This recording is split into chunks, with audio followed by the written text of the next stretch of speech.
ఈ బురదపాము లాంటి వాడు మాట్లాడుతున్నాడు నన్ను అరెస్ట్ చేయమని. ఖచ్చితంగా అరెస్టు చేసే రోజు వచ్చినప్పుడు మా గవర్నమెంట్ వచ్చినప్పుడు ఈ పాపం ఎవడెవడు చేశాడో మోడీ గారి దగ్గరికి వెళ్ళి మోడీ గారు మీ సత్యకుమార్ గారు ఇంత పాపాలు చేశాడు, చంద్రబాబు కలిసి దోసేశాడంటే సరే నాకేం సమాడు దొంగ అయితే వేసేయమని చెప్పడేంటి? లేదు ఆపమని చెప్తాడా? మాకు తెలుసు నువ్వు పాపాలు చేసి నువ్వు ఈ కాలేజీలు నమ్మేస్తే నిన్నెట్టా లోపల వేయాలో మోడీ గారితో ఎట్టా మాట్లాడాలో మాకు తెలుసు. చూద్ది కానీ ఆ రోజు మాట్లాడేది కానీ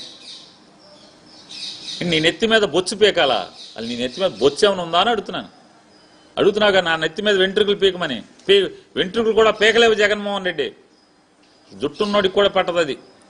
ముందు నెత్తి మీద వెంట్రుకలు మొలిపించుకుని హైదరాబాద్లో ఇప్పుడు డబ్బులు తీసుకుని బాగా మొలిపిస్తున్నారు. వెళ్ళి ముందు నెత్తి మీద బొచ్చు మొలిపించుకుని తర్వాత ఆ ఛాలెంజ్లు చేయాలి సత్యకుమార్ గారు.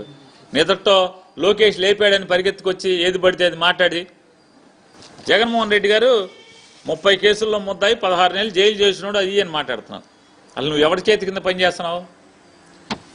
కింద పనిచేస్తున్నావు? సుమారుగా 150 కేసుల్లో ముద్దాయి అని చంద్రబాబు నాయుడు చేతి కింద పనిచేస్తున్నావు.